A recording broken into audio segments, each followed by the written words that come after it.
This is Joshua Hart here, 4 seconds out. Delighted today to be joined by Gareth A Davies here over Zoom. Gareth, it's been another busy weekend in boxing. Not as busy as the weekend before, but regardless, still busy. A lot of fights coming around. How is everything, first of all? You all good? I'm very good, thank you. Enjoying the weather. We've just been ruminating on it before we you press the record button, and it's lovely to be in this great land with beautiful weather. It was quite a busy weekend because there was a Tommy Fury comeback on Friday as well, and obviously there was a big event in America with the controversy around Emmanuel Navarrete and Charlie Suarez. Was it a headbutt? Was it not? When the fight was stopped, should they have to rematch? But very busy weekend, like you say, for us though, notably built around the great city of Nottingham that you love. Absolutely. My home.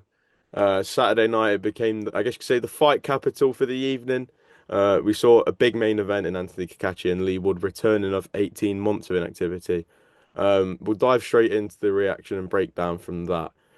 From what you saw in those 9 rounds, I think one of the biggest talking points coming away from it was Steve Gray had Leigh Wood winning by a round, I believe. Can you see any way that Steve Gray could have got that scorecard? No, I, I gave I gave Leigh Wood took 4 rounds to get rid of the ring rust. Anthony Cacace won in my view. Um, I think you could have given Lee 5 and 6. I did give him 5, but one of the I've got my scorecard somewhere. It was even. Do I give him one of those, not two of those? I could have had it 8 rounds to 1 easily. But 6-2 in rounds, no more than that. So I don't really see Steve Gray's scorecard. I don't understand it. But listen, he's a very experienced referee. He's a very good referee. And he must have just seen something different. I've discussed this with a few people this week. And sometimes it'd be nice to know what to have like a little video camera in not the hearing but in the inquiry afterwards at the boxing board of control to see how that person's seen those rounds. The problem is, I think if you if you start making it public, the judges have got it wrong, and make it public, people are going to question them even more. Judging and refereeing in sport is a very difficult process, and human error creeps in. And for me, Josh, it must have just been human error on the night. He's Looking not at related to Leigh Wood. He's not biased in the favour of Leigh Wood. It was just, I mean, do you see how he could have scored it that way? I think I see it very similarly to everyone else. I think I gave Leigh Wood 2 rounds. I was more impressed by his start though. I thought he did start fairly well. He didn't seem as rusty as I thought, but Kakashi was just always doing that bit more that Leigh Wood couldn't. It was a competitive fight. Yes, All the way through, it was competitive until the ninth round, and the stoppage was right, and it was the fact the towel came in with alacrity from Ben Davison from the corner was a good thing because he didn't take a shellacking at the end. He was just finished. But what Kakache did very well was, and I said this during the broadcast because I was in the studio at Talk Sport, thrown to the comms team. Um, Kakache boxed when Leigh Wood fought, and he fought when Leigh Wood boxed, and he was always that step ahead, in terms of his movement and his thinking. And Kakache is such a clever fighter, even on the inside. With that, even though he's got that very, he levers very well, even though he's got a long reach. And he's good from the mid range as well. And he switched a little bit. I thought he was very clever. What he was also, he knows he's got a good set of whiskers on him as well. So he knew that was the danger from Leigh Wood, was that an explosive right hand or a series of hooks from Leigh. And he never really gave him the opportunity. So Leigh was game, but 18 months away, Josh, upper weight division. Took 4 rounds. You said he looked good in the first four. I thought it took him 4 rounds to get rid of the ring rust. He wasn't sharp enough, and then he had ascendancy in the fight for a couple of rounds, and then Cacace came strong again. That's how I saw it anyway. Absolutely. Just looking at Anthony Cacace, it's only right we look at this run of form that he's been on. He's had a real turning point in his career from this time last year, really, in that Joe Cordina win. After the fight on Saturday, he said, "I want the money fights now." When you look around that super featherweight division, where do you think the biggest money lies for him? Well, I look. He could fight Michael Conlan in Belfast. That's a money fight. That'll sell out because Conlan's got a phalanx of supporters, and two Northern Irishmen guarantees a great event and a great night. Even though I think and I love Michael Conlan, but I would see Cacace in this kind of form being that kind of proposition that Leigh Wood found him to be in the ring on Saturday night in Nottingham. And I'd see Cacace as the winner. I think that's a money fight.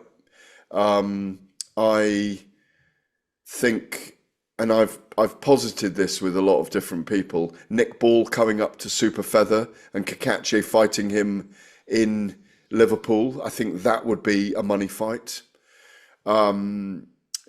Obviously, there's the Emmanuel Navarrete and Oshaki Foster highway to go down. He could try and get the IBF belt back by fighting Suarez, isn't it? By fighting Suarez. Isn't that Nunes versus Rashiki? Nunes, is that Nunes? Sorry, Nunes, not Suarez. Nunes.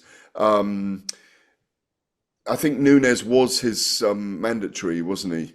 Yes, for a good He while. could, but the thing is, unless you take if he's looking for money fights, it's I don't think it's in those world title against those world champions at the moment because I don't know.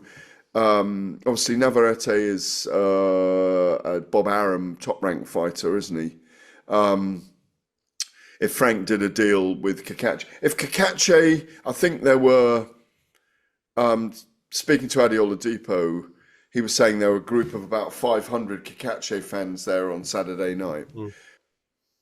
If Cacace could get a couple of thousand to travel to Vegas, that would make a big difference, I think.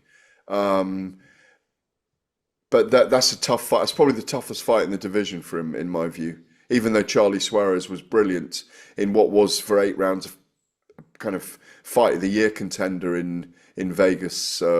It was Vegas, wasn't it? Was it Vegas or San Diego, wherever it was?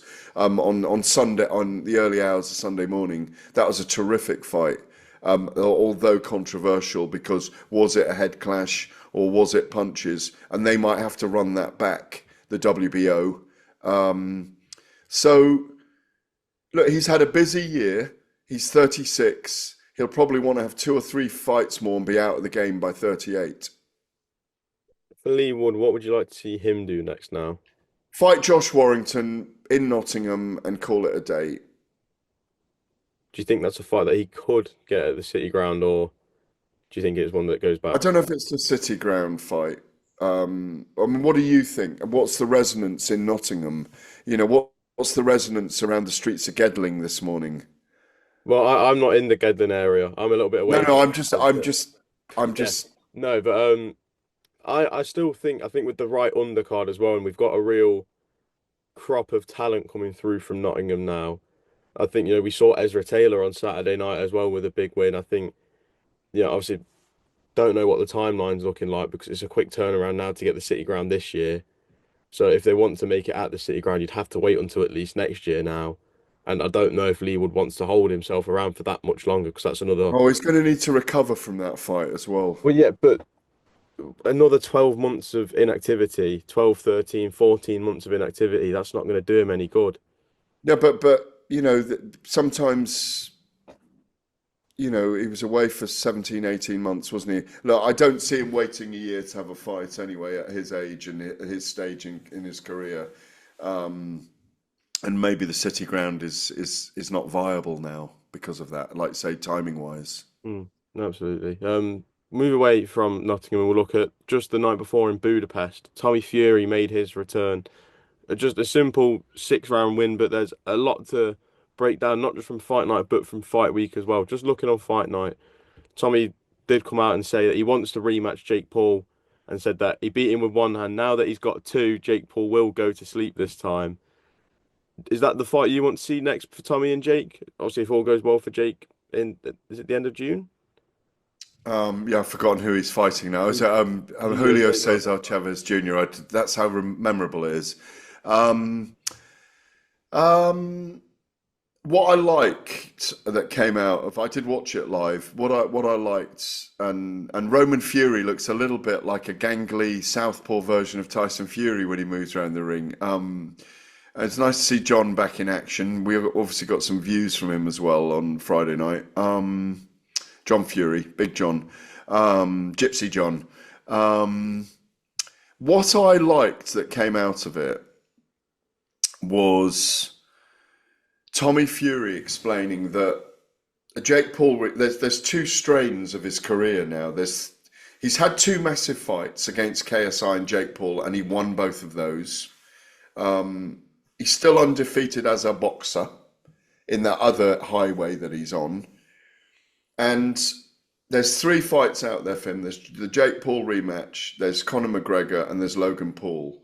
So he's accepted that a handful, a fistful of misfits fights, or those kind of that milieu of fights is what he's going to do in one way, and he's going to keep going against pure boxers in another way, which is what the fight in Hungary was on Saturday night. And I'm glad they've worked out what he's going to be. And he said he's always going to be a target for other boxers.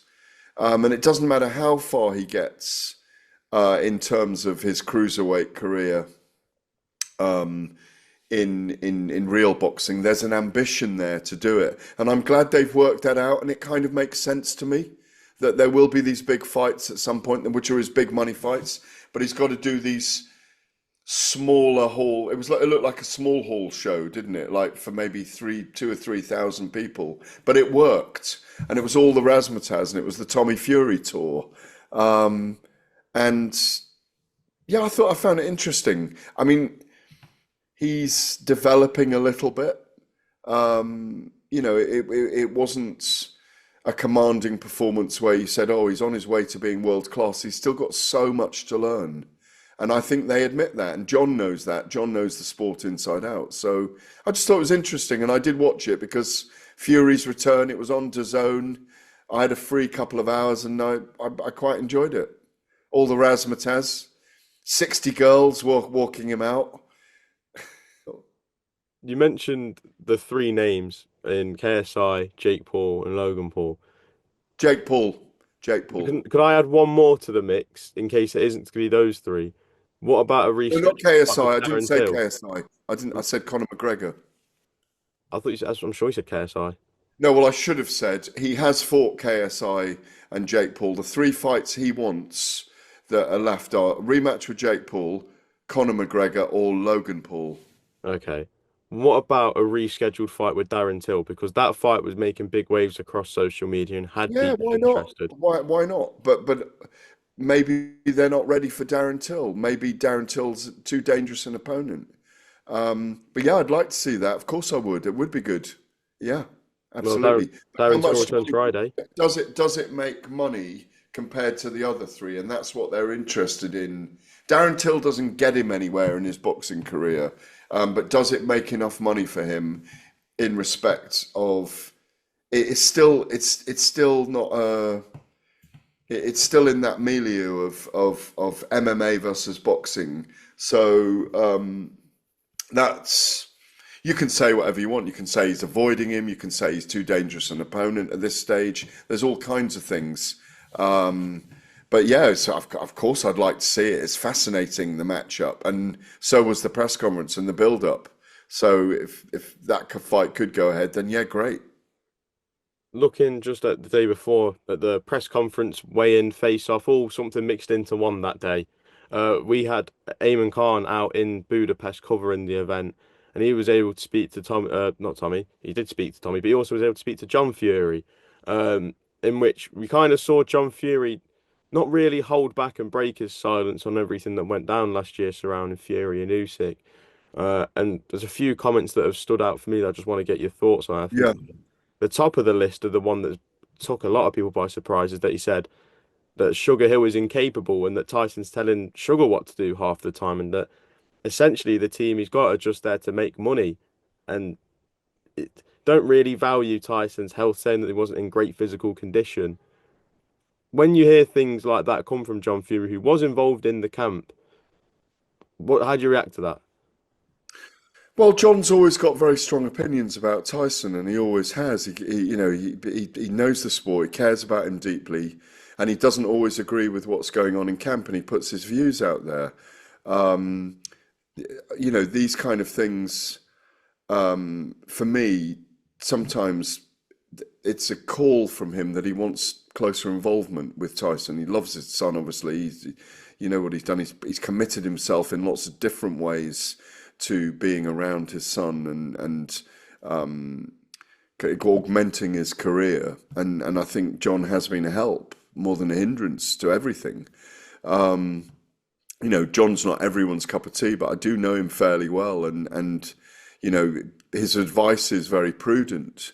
Um, he clearly doesn't believe that Sugar Hill. It's as simple as that. That Sugar Hill is the right coach for Tyson Fury. But I mean, Andy Lee's had an input and is around as well.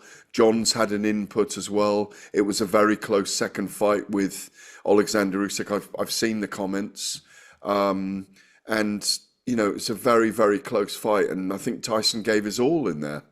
And I think he was aggressive enough. I don't think, I think rather than what Tyson Fury didn't do, I don't think Usyk allowed him to do on the night in the second fight. Anyway, the first and second fights were very close. The big optical difference in that first fight was Usyk knocking Fury down or down onto the ropes and the standing count. The ninth round, was it? Yeah, the 10-8 round. So, yeah, John's just always got strong views. He's always like that. Tyson Fury's coming off the back of two losses, so he's going to have an opinion about it. If Tyson Fury isn't happy with Sugar Hill Stewart, he is quite capable himself of going, I don't want to work with him anymore. So he's a grown man, so he'll make his own decisions on that. Looking at just that incapable comment, do you agree with that? Because John made some point saying, why do you think other big British names who have worked with Sugar Hill have sacked him? And tried to make a big running theme of the fact that Sugar cannot get the best out of Tyson. Do you agree with that? No, I don't agree with it because Tyson Fury makes his own decisions. Mm. If Tyson Fury thinks Sugar Hill's incapable, then he would make a decision about it. Tyson Fury doesn't agree with his father over it. I don't agree with John that Sugar Hill's incapable. He's an unusual coach. He doesn't give a lot away, if you've noticed, if you've ever spoken to him. And even privately, when I speak to Sugar Hill, there's not a lot being given away. But if Tyson Fury's comfortable with him, then that's fine. He's probably only got one fight left at the end of the day, and that's Anthony Joshua. And I think he knows himself what to do against Anthony Joshua. And he's at a stage in his career where he's been through vast resources of himself when he steps into big fights. I mean, he's an enormous star still, you know, with enormous wealth and, great resonance behind him in the era. If Tyson Fury believes that Sugar Hill's incapable of training him for a Joshua fight, then he'll change the grouping. I think the combination of Sugar Hill Stewart and Andy Lee and Joseph Parker around the camp and John, I think they've got some great minds there anyway. It's not like there was Tyson Fury didn't put in a terrible performance against Alexander Usyk in that second fight in December. He was just outboxed over the 12 rounds. It was a fascinating chess match. John's argument may have been he should have rushed Usyk more. He should have rushed him and gone after him. That's his point of view. John also said that if Tyson wants to come back, he needs to make some serious changes to their team and he needs 12 months to work on his physical condition. He said that he wasn't fit enough, he wasn't strong enough, he wasn't powerful enough going into that second fight with Usyk. Do you understand do you kind of agree with the No, I point? don't agree because I spoke to the strength and conditioning team, the nutritional team, and they gave me a full breakdown of exactly what his camp was because he went to Spain, didn't he, if you Mm. recall. I've had a very detailed breakdown of what his diet was, what his nutrition was. Tyson Fury is what, 36 now, isn't he?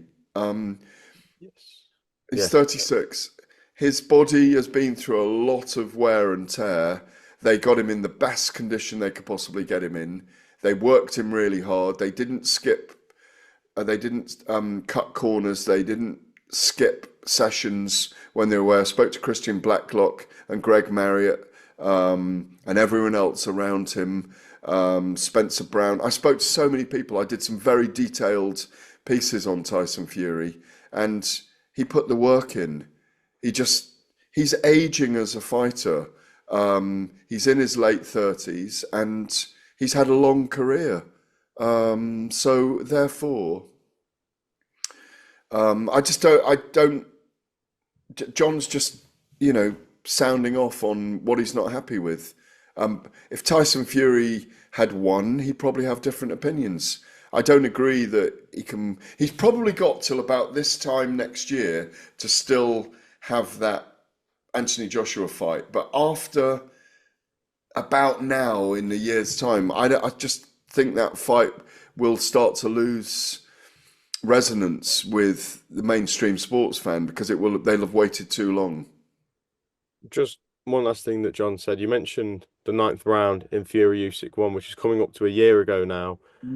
John said that if it wasn't for him, Usyk would have knocked out Tyson, and said that again, like what the big running theme was after the fight is that there were too many voices in the corner, and said he knows Tyson best, and that the people around him are just in his pocket to get paid. Um, do you believe that if John wasn't there, Tyson would have got knocked out? I don't know. I mean, all I know is that John is very knowledgeable. He does know everyone else better than know his son better than everyone else. Mm. It's his son.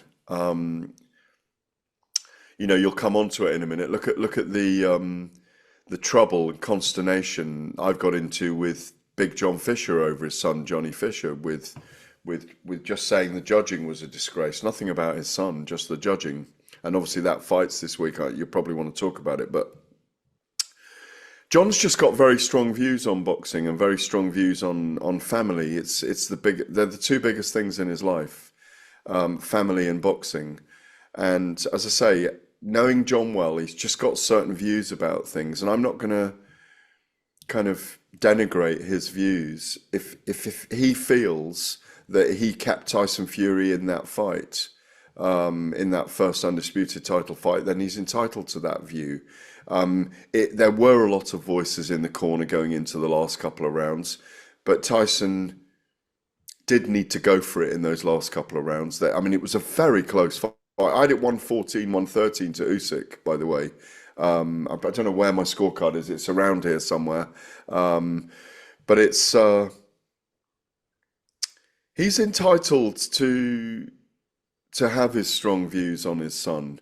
He's got, how many sons has he got that box now? One, two, three, four. Is it four or three? One, two, three. Three sons all as pros. He's steeped in the game. He boxed himself. He's done bare knuckle. He's done, fair fights. He's fully entitled to his view, and John has unusual views on things. So it is what it is. I'm not saying that. I'm not going to go and say that he's wrong because he's talking about his own son. And it's his opinion about his own son, and it's opinions on how he cares about his son. And he's been with him all his career. So, in terms of being around him, hasn't trained him his whole career. In fact, John hasn't trained him that much, but he's always there in camp. They disagree at times, but I think Tyson Fury is better off with John around than not around. You mentioned the big fight this weekend that I would like to get your thoughts on, and you were correct in saying that Fisher versus Allen 2 takes place on Saturday night. Straight into it, do you believe this 5 month turnaround for Johnny Fisher, just under 5 months since the first fight? Do you believe that's enough time to make the changes to overcome a man who, in a lot of people's eyes, beat you down to the fact that he was more experienced? Yeah, he did beat him in my view. Beat him by a round, and I thought the judging was terrible. As well documented, it's led to a fallout with the Fishers, notably from their side. I've never said a bad word about John himself or Johnny. Um, you know, Johnny stayed very strong to stay in it to win it on the judges' cards. I thought Dave Allen won clearly, but by a round. Some people had him as 2 rounds. I don't agree with that either. It was a close fight, but clear for Dave Allen, and I've maintained that position, and I've maintained it strongly because I've been denigrated by Big John Fisher over those views.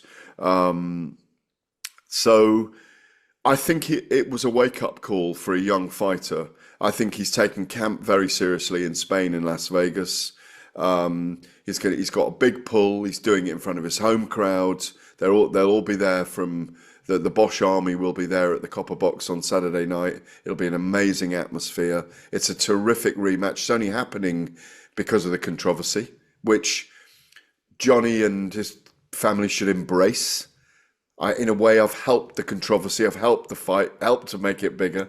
But everyone's views on it make it bigger.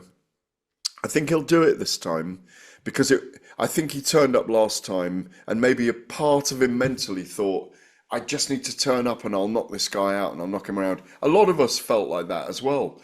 But Dave Allen showed that 30 plus fights as a heavyweight against some world class opposition, he knows what he's doing in there. And Johnny needs to be more cautious this time, use his jab more, not be reckless. And I think that's what we'll see for the first 3, 4, 5 rounds for the fight and of the fight. And then I think Dave Allen will go for it. I think Johnny Fisher will win by a narrow points victory this time around. Well, I was about to ask you for a final prediction, but you've given it to me there already, Gareth, so I'm going to leave it there. Thank you very much for your time. Always good to catch up, and we look forward to the next one. Thank you. Always a pleasure, Josh. Good luck with the driving lessons. Get that driving license in the bag. Don't suffer a points loss. Absolutely, Gareth. Thank you for the motivation.